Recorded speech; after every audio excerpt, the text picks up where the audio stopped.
네.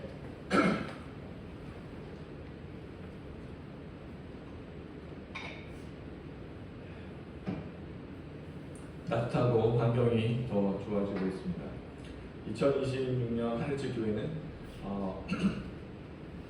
말씀에 순종하여 삶으로 열매 맺는 교회입니다.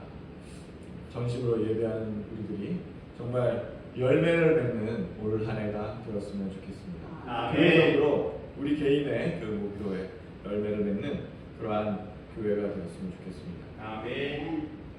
우리가 열매 맺는 것이 아니죠. 우리가 하나님께 잘 붙어 있으면 하나님께서 우리에게 열매를 맺게 하실 것입니다. 아멘. 그래서 구체적으로 우리 하늘집 교회가 빛을 발하는 그런 한 해가 또한 되었으면 좋겠습니다. 아멘. 연간 목표는 예배 전식을 회복하기 위해서 정말 미리 와서 우리 기도하고 예배를 준비하는 그런 마음 가졌으면 좋겠고요. 또 말씀을 구체적으로 실천하는 그러한 순종 훈련을 하자. 열매 맺는 관계 정도. 그래서 제일 매개로 하기 좋은 게 뭐 이렇게 커피나 뭐 음료를 이렇게 전달하는 게 아닌가 싶습니다. 그래서 동기일에 동네를 섬기자.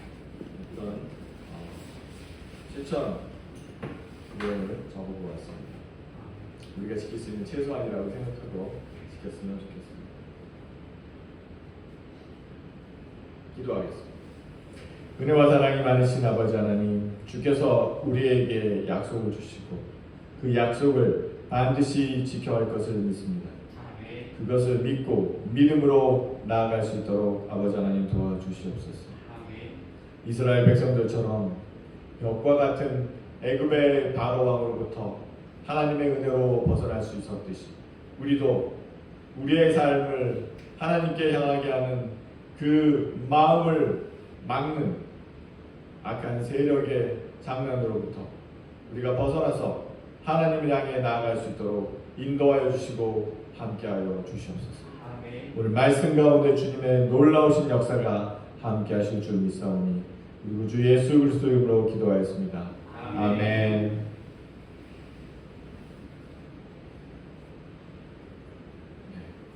오늘 6장 제목으로 보여주리라 언약을 지키는 것을 이렇게 정리해 보았습니다. 하나님께서 6장에서 특별히 말씀으로 보여주시는 것은 보여주겠다. 무엇을 보여주겠다고 하시는 겁니까? 내가 전능하신 하나님인 것을, 내가 강한 분인 것을, 내가 이 세상을 창조한 분인 것을 너희에게 보여주겠다. 이렇게 하시는 거죠. 그리고 내가 반드시 지키고자 하는 그 언약을 지키겠다. 너희는 어떠한 상황에 처하든 내가 언약을 지키는 것을 확인하게 될 것이다. 무엇이죠? 내가 언약하였으니 반드시 지킬 것이라는 것을 믿고 너의 삶을 살아가라. 이렇게 말씀하시는 것이죠. 이제 7장부터는 하나님께서 애굽에게 심판을 내리십니다. 그런데 6장에서는 그 상세한 의미를 설명을 해주십니다. 하나님께서는 왜 이렇게 상세한 의미를 설명을 해주실까요? 하나님은 심판하시는 게 목적이 아닙니다. 심판을 해서 사람을 괴롭게 하는 게 목적이 아닙니다. 혹시 그리스 신화, 로마 신화를 보셨습니까? 거기에 보면은 신들이 장난을 칩니다. 그래서 사람들이 힘든 상황에 빠지면 되게 좋아합니다. 깔깔거리면서 되게 막 좋아하는 그런 모습이 있어요. 하나님은 그러한 분이 아니시라는 거죠. 애굽의 심판을 내리지만 그 심판은 분명한 의미가 있다는 거죠. 무슨 의도를 전달하고자 하시는 거죠. 의사를 전달하고자 하시는 거지, 심판이 인간이 괴로워하는 것을 보는 것이 하나님의 목적이 아니라는 것입니다.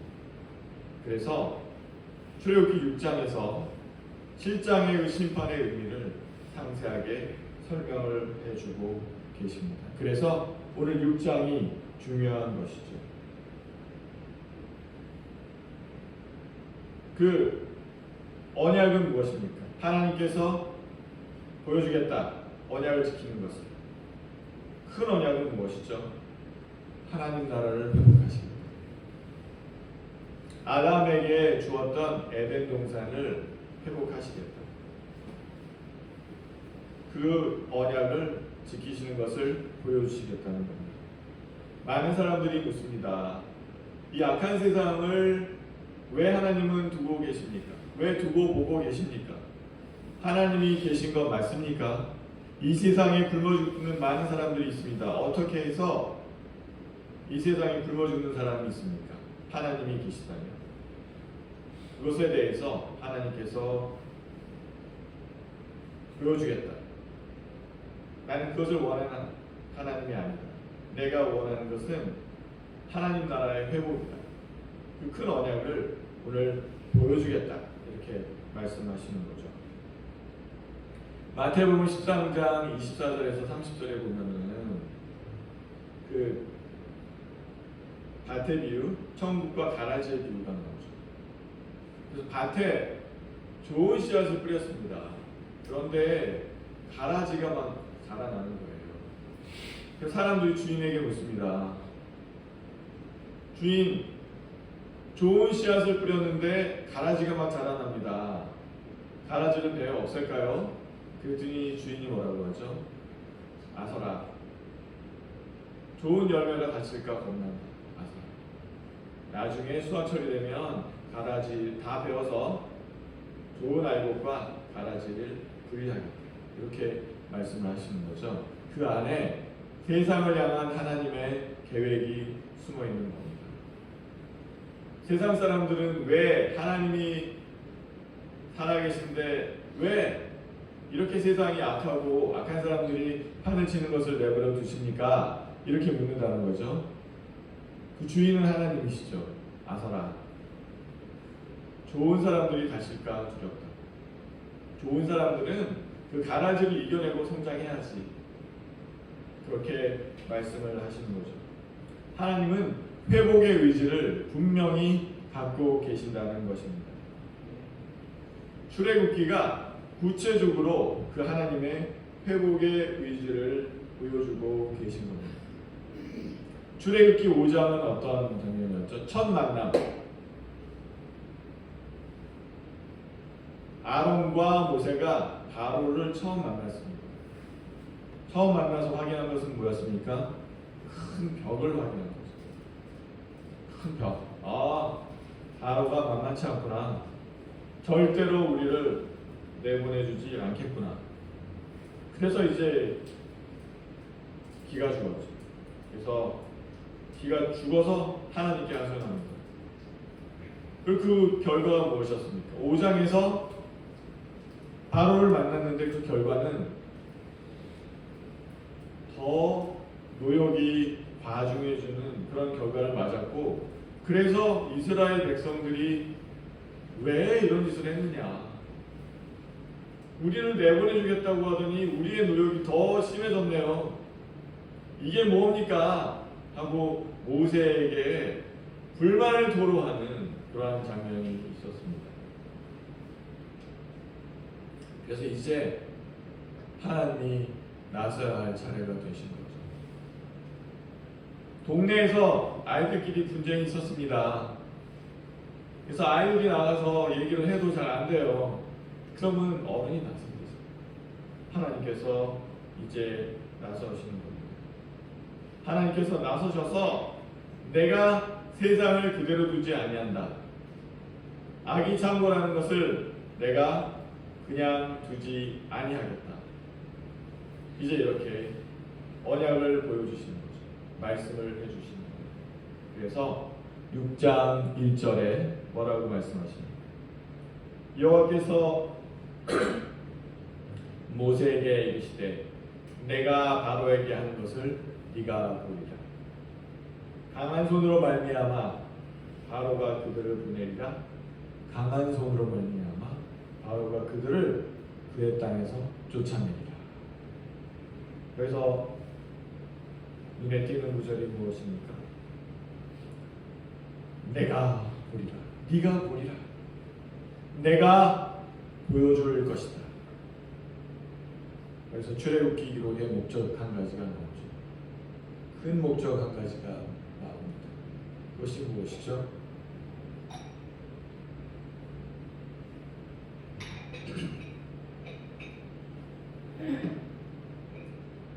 내가 보여줄 것이다. 이것이 출애굽기의 큰 주제 중에 한 가지입니다.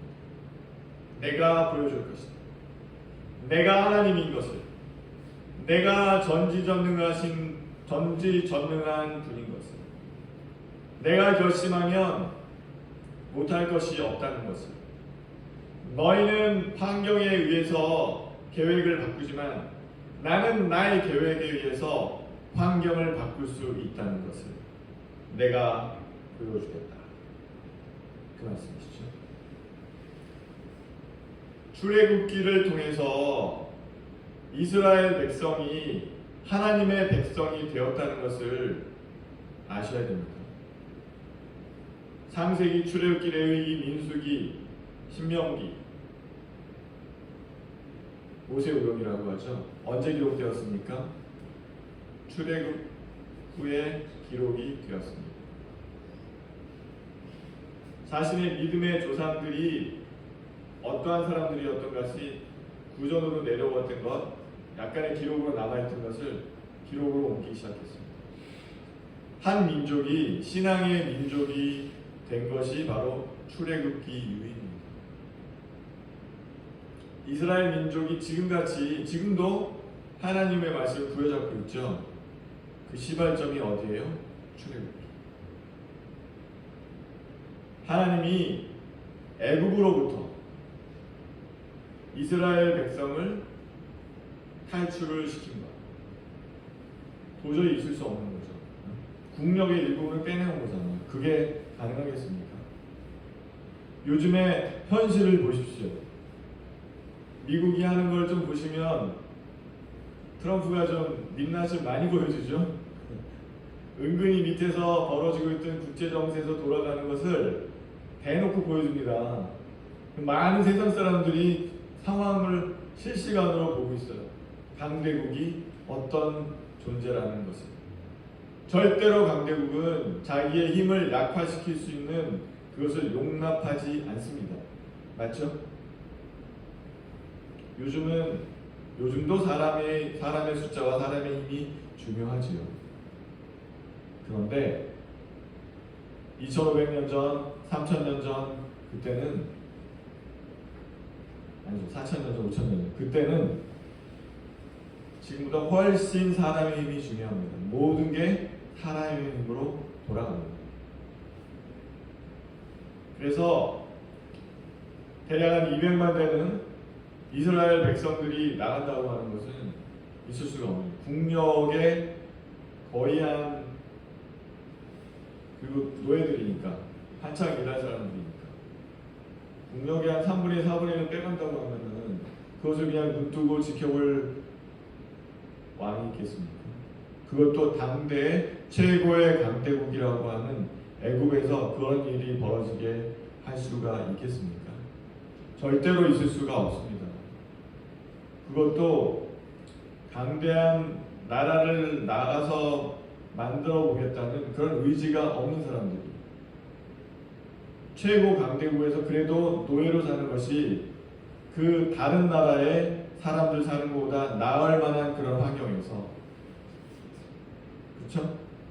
굉장히 합리적인 나라였다는 상상이 가지 않았습니까? 이집트의 피라미드를 보십시오. 그리고 그 건축물들을 보십시오. 인간의 지성으로 만들 수 있는 최고의 건축물들을 만들어 놓지 않았습니까? 그렇다면 그 사람들은 굉장히 합리적인 이성과 지성을 갖춘 나라인 것이죠. 그 나라에서 국력의 3분의 1, 4분의 1이 나아가는 것을 없어지는 것을 그냥 눕두고 바라볼 사람은 없죠. 그래서 이것이 인간의 노력에 의해서 이루어지지 않았다는 것을 보여주는 것이고, 그래서 하나님이 계신다는 것을 보여주는 것이고, 그래서 이것이 하나님께서 살아계신다는 것, 하나님께서 역사하신다는 것에 커다란 징표가 되는 것이죠. 그래서 출애굽기는 자신의 백성들을 구해낸다는 것 이상으로 내가 보여주겠다. 이 세상 모든 사람들에게 내가 전지전능한 하나님이신 것을 보여주겠다고 하는 출애굽기에 또 하나의 큰 목적이 있다는 것을 여기서 보여주고 있습니다. 그래서 6장 1절에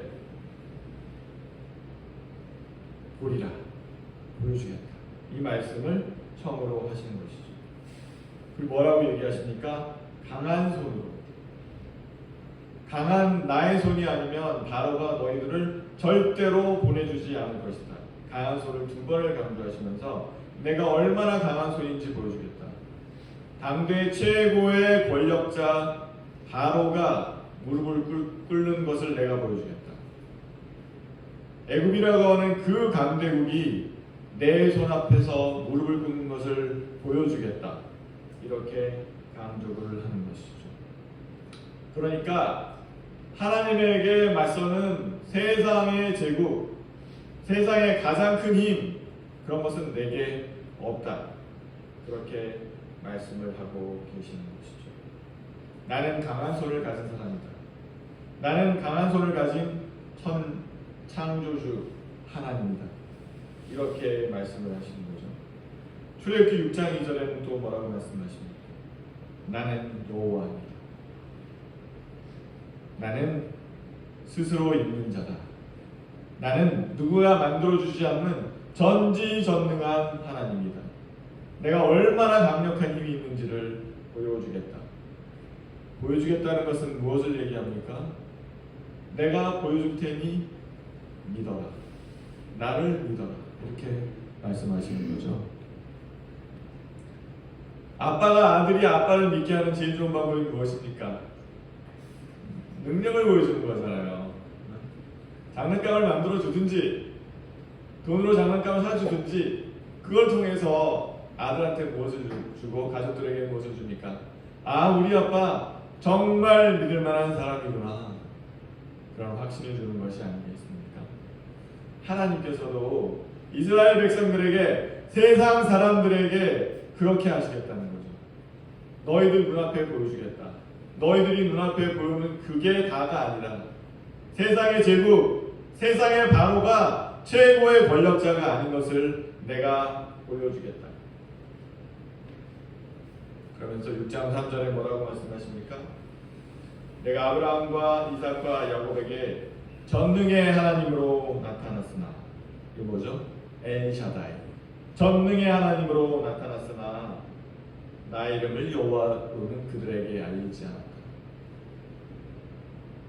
내가 전지전능한 하나님, 창조주 하나님인 것을 그들이 몸소 체험하지는 못했다 이런 거죠. 안다는 것이 무엇입니까? 몸소 체험한다는 거죠. 어쩌면 아브라함과 이삭과 야곱은 이런 하나님인 것까지는 몰랐을 수 있어요. 홍해를 가르시고 그 강대한 애굽의 목을 비틀어서 자신의 백성을 끌어낼 수 있는 하나님, 이 세상에 맞설 힘이 아무도 없는 그 존재인 것은 이론으로는 알았지만 실제로 눈으로 보고 배우지는 못했다. 이렇게 말씀하십니다. 그러나 너희들은 내가 전지전능한 하나님인 것을 알게 할 것이다. 그 결과가 무엇입니까? 이스라엘 백성들에게 엄청나게 강력하게 각인되었던 거예요. 하나님은 이 세상의 어떤 권력자도 누를 수 있는 막강한 파워를 가지신 분이구나. 그러니까 지금까지 이스라엘 백성들이 하나님의 그 하나님 신앙에서 벗어나지 못하잖아요. 그 많은 사람들이 희생을 당하고 나치에게 그렇게 많은 그 믿음 하나 때문에 유대인으로 구별되어 살았다는 그것 때문에 그러한 가혹한, 정말 말할 수 없는 고난을 겪으면서도 하나님을 떠나지 못하는 거예요. 강력하게 머릿속에 박아 놓으시는 거죠. 어쩌면 예수께서 오셔서 우리에게 구원자이심을 소개시켜 주시고 하나님을 다시 한번 각인시켜 주셨는데 우리의 머릿속에도 출애굽을 시키신 하나님, 그 강력한 하나님이 우리의 머릿속에 들어있는 겁니다. 그래서 우리도 하나님을 떠나지 아니하는 거죠. 무슨 고난이 오더라도 하나님을 떠나지 않는 겁니다.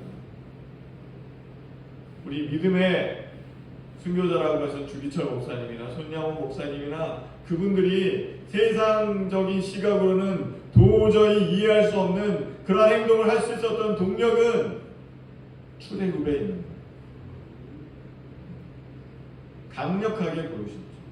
출애굽기는 그래서 굉장히 중요한 책입니다. 그래서 출애굽기가 신약의 복음서의 그림자, 서막이라고 우리가 기억하고 있는 것이죠.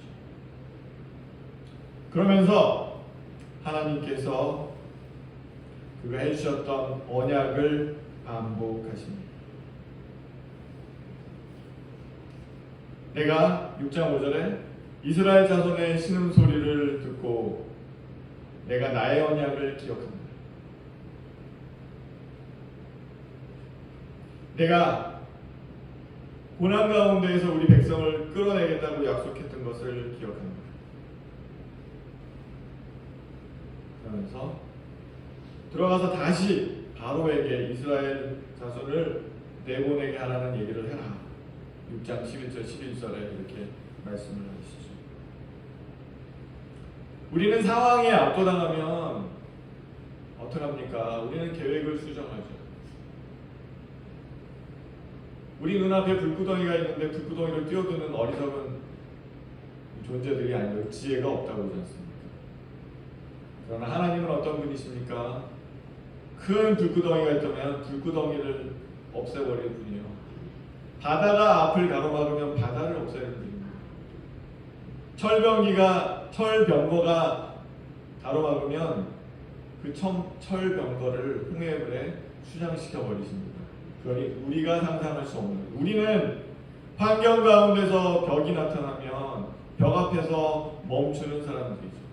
맞지 않습니까? 우리는 그러한 사람들입니다. 그러나 하나님은 어떤 사람들입니까? 어떠한 분이십니까? 어떠한 벽도 하나님을 막을 수 없습니다. 하나님은 어떠한 벽이 나타나도 뚫어버리시고 해결해 버리는 분입니다. 그것을 출애굽기에서 말씀하고 계시는 거죠. 너희는 환경을 보지 말고 언약을 붙잡아라. 우리에게 말씀해 주십니다. 내가 이스라엘 백성을 구해내겠다고 했다면 환경적으로는 안 되는 거죠. 그렇죠? 환경적으로 안 됩니다. 요즘같이 이렇게 인터넷이 발달하고 다들 눈을 이렇게 뜨고 있는데도 미국이라고 하는 강대국이 특전대를 보내가지고 대통령을 잡아가는 세상에 이게 저는 그 굉장히 쇼킹했어요. 야, 미국이 대단하구나. 어떻게 저렇게, 근데 한 명도 안 다쳤대. 경호원들 다 사살하고 그 대통령 하나만 핀셋으로 딱 집어 데려가고, 근데 거기 투여됐던 미군은 한 명도 죽지 않았다. 저렇게 강대국은 무서운 거구나. 애국은 얼마나 무섭겠어요? 바로가 자기 신이라고 하잖아요. 신. 그렇게 무서운 거예요. 강대국은 무섭습니다. 그런데 어떠했습니까? 그 상황에 들어간 사람이 하나 있었죠. 요셉도 무수한 벽을 만나죠. 마지막이 총리 대신이었는데 그 정전까지 요셉은 노예 생활을 전전합니다. 노예에서 총리 대신까지 얼마나 많은 벽이 있었습니까? 뚫고 나가야 할 벽이 있었습니다. 요셉을 붙잡아 준 것은 꿈으로 보여주는 약속. 부모가 절을 하고 별이 절을 하는 그 약속, 백성이 절을 하는 그 약속 하나 붙잡고 나가게 한 것이 아니었을까. 현실은 감옥에서 있고 현실은 노예였지만 하나님이 보여주신 것은 너는 총리 대신이 될 사람이라고 하는 그 약속이 아니었겠습니까? 현실은 도저히 불가능한데 벽인데 그래서 어떻게 해야 됐습니까? 타협을 했어야 했죠. 상사의 아내가 유혹할 때 잘 구워서, 왜 남자를 움직이는 여자잖아요.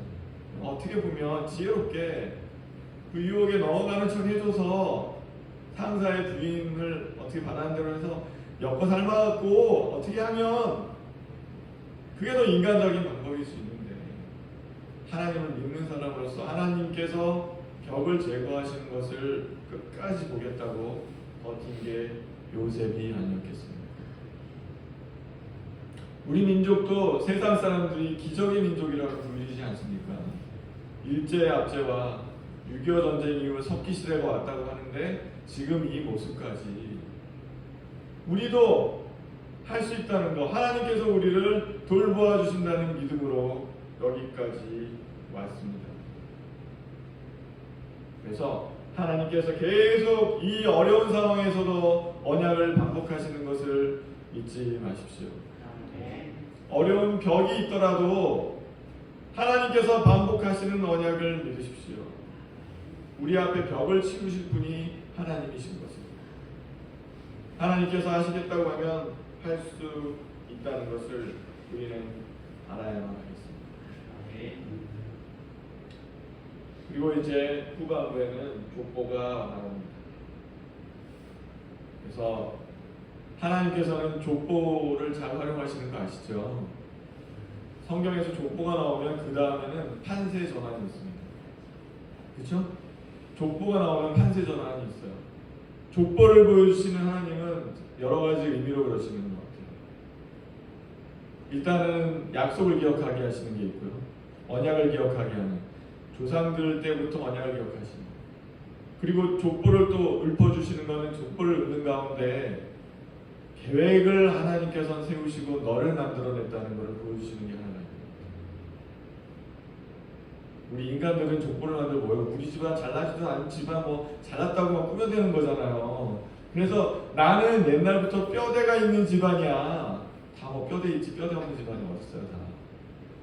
그래 가짜로 만들잖아요. 족보를 얼마나 조작을 합니까? 대표적으로 족보 조작 심하게 하는 나라가 저 북쪽에 있는 그 김씨 일당들 아니에요. 김일성의 할아버지, 증조할아버지, 고조할아버지까지 나라를 위해서 헌신봉사했다고 뭐 그래서 백두산에 무슨 뭐 이상한 나무를 만들어 놓고 그거 좀 손대면 상해 처하고. 인간들은 원래 그렇게 족보를 조작을 하기를 좋아합니다. 그래서 나는 원래 뼈대 있는 가문이었고 그래서 우리는 너하고 달라가 우리 인간들이 만드는 족보의 의미죠. 하나님이 족보를 기록하신 의미는 하나님이 얼마나 위대하신가, 하나님이 얼마나 계획하고 계셨던가를 보여주는 것, 하나님의 언약을 기억하라는 거 하나하고 또 인간이 얼마나 부족한가를 보여줍니다. 여기 보면 모세의 아버지는 고모하고 결혼했어요. 고모. 무슨 좀 황당하잖아요. 고모하고 결혼. 뭐 무슨 그건 뭘 얘기할까요? 애굽에서는 근친 결혼이 일반적이었어요. 그죠? 왕족들도 그렇고. 그때는 근친 결혼을 많이 했던 것 같아요. 유대 백성 중에도 그 영향을 받았겠죠. 그러니 모세의 아버지는 고모하고 결혼합니다. 아빠의 누이 동생 고모하고 결혼했죠. 있을 수 없는 일이거든요. 부끄러운 일인데 여기 이렇게 기록 그대로 해놨어요. 위대한 사람을 기록 안 해놨어요. 그 무엇을 얘기합니까? 나는 위대한 뼈대 있는 가문에 사람을 뽑아서 쓰는 것이 아니고 부족하고 연약한 사람이라도 내가 택하였으면 그 사람이 큰 일을 한다는 것을 보여주고 있죠. 그리고 이 족보에는 아론을 강조하고 있습니다. 하나님이 모세만 특별히 사랑하고 나머지는 무시하는 게 아니에요. 아론을 통해서 제사장들이 나오죠. 그래서 이 족보에서는 아론을 좀 더 강조해서 족보에 기록을 하고 있습니다. 그걸 보면 무엇을 알 수 있습니까? 하나님은 평등하게 우리를 대하십니다. 필요에 따라서 우리를 인도하십니다. 각자의 소명이 따로 있다. 우리는 모세만을 기억하지만 하나님은 그 옆에 있던 아론도 귀히 사용하셨고 귀히 쓰셨다는 거죠. 아론은 그냥 2인자가 아니었어요. 거기서 엄청난 제사장의 가문이 나오고 그것은 예수 그리스도까지 이어지는 그러한 제사장의 반차가 아니겠습니까? 그런 거를 생각한다면 하나님의 놀라우신 의도를 알 수 있는 거죠. 족보를 이렇게 기록하신 게 또 뭐죠? 조상 숭배에 빠지지 말아라. 되게 인간들은 조상 숭배에 빠져 있어요. 그렇지 않습니까? 가문을 자랑하는 건 뭐예요? 그리고 또 이렇게 그게 진행이 되다 보면 어떻게 됩니까? 조상들이 돌아가셔서 천지신명과 같은 위치에 서서 우리를 도와주실 거예요. 그래서 제사 지내는 사람. 그거에 빠지지 말라는 거예요. 세상 모든 사람들이 조상 숭배에 빠질 때 너희들은 조상 숭배에 빠지지 마라. 너희들 조상 형편없었어. 형편없는 사람도 섞여 있었어. 그럼에도 불구하고 내가 사용했다는 것을 잊지 마라. 이렇게 얘기하시죠. 그래서 나는 너희들을 나오게 할 것이다. 6장 1절에 바로가 너희들을 땅에서 쫓아내리라. 이제 도저히 못 견디겠다. 너희들 나가야 되겠다. 우리가 못 살겠다. 하게 만들 것이다. 이렇게까지 얘기하시죠. 지금은 저들이 너희를 못 나가게 하지만 내가 나가지 않을 수 없게 만들어서 너희들을 내쫓을 것이다. 너희들이 있으면 우리가 도저히 살 수가 없다. 이렇게 내쫓을 것이다. 이렇게 얘기를 하죠. 그렇게 하나님께서는 얘기하십니다. 출애굽기 6장 26절에 보면 이스라엘 자손을 그들의 군대대로 애굽 땅에서 인도하라 하신 여호와의 명령을 받은 자는 이 아론과 모세예요. 27절에는 애굽 왕 바로에게 이스라엘 자손을 애굽에서 내보내라 말한 사람도 이 모세와 아론이었다. 똑같은 내용을 두 번 반복하십니다. 반드시 내가 내보내겠다. 이 노예 상태, 나의 민족이 노예 상태에 있는 것을 반드시 내가 내보내겠다. 두 번 반복해서 얘기해요. 두 번 도장을 꽝꽝 찍으십니다. 그리고 또 순서도 재미있죠. 처음에는 군대로, 그들의 군대대로 애굽 땅에서 인도하라. 오합지졸로 나오는 것이 아니라 군대로 나오게 할 것이다. 그때는 이 명령을 받은 사람이 아론과 모세라는 것이죠. 아론을 앞세우고 있어요. 아론이 제사장이 될 것이다. 그 다음 27절에는 이스라엘 자손 애굽에서 내보내라 말한 사람도 이 모세와 아론이라고 해서 순서를 또 바꿔서 얘기하죠. 그러니까 그 역할에 맞게 하나님께서 기록하시는 순서도 이렇게 하고 계신 것을 볼 수가 있습니다. 무엇을 말씀하십니까? 하나님은 적재적소에 사람을 사용하신다. 교회 내에서 누가 귀하고 누가 중요하고 이런 게 없다는 거죠. 각자 맡은 직분이 다 소중하다. 기록은 우리는 마치 계급인 것처럼 저희는 그런 게 없지만 큰 교회는 그런 게 많잖아요. 당회장 목사, 그 밑에 부목사, 전도사 이렇게 순서대로 우리는 기록을 하는데 그것이 아니다. 하나님이 기록하시는 데에는 적재적소에 맞게 그 순서도 바꿔가면서 기록할 수 있음을 얘기하고 계십니다.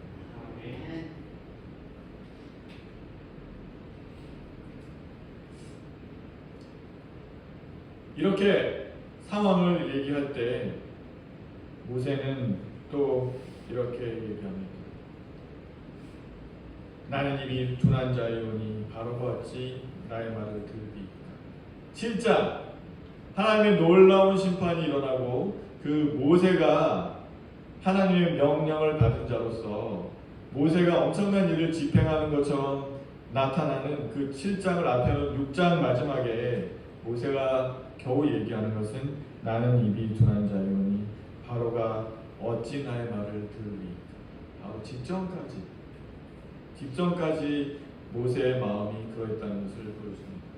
모세가 불타는 믿음으로 하나님께서 하시면 내가 할 수 있다, 이런 상태가 아니었다는 거죠. 엄청난 하나님의 일이 이루어지기 직전까지도 우리의 마음은 요동을 치고 흔들리고 할 수 없다,